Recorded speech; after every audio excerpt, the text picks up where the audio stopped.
In this video, I wanted to discuss entropy in the context of information system sciences. So it's defined as Shannon's entropy, and it kind of measures the randomness of a probability distribution.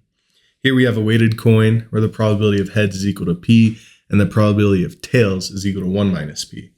So entropy here for the source, the coin, is defined as the negative summation from I equals 1 to n of each probabilities, like each index p sub I times log base 2 of p sub I.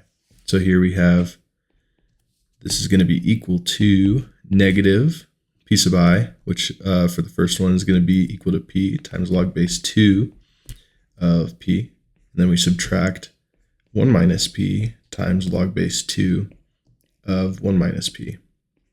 And here, let's go ahead and graph and see if we could get some intuition here. Probability is on the x-axis, and then the entropy is on the y-axis.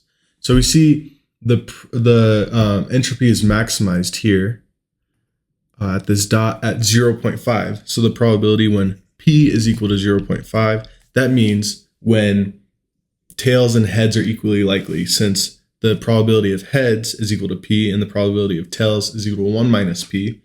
So we have the maximum entropy when it's a fair coin flip.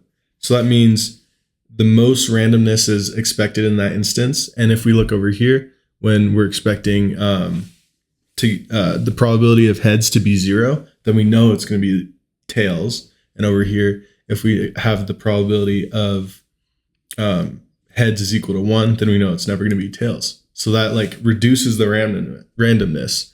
So over here, like when we have an 80% chance of heads, again, you're reducing that randomness, so the entropy is lower. So hopefully this gives you an intuitive idea about entropy, and I hope you enjoyed this video. Thank you so much.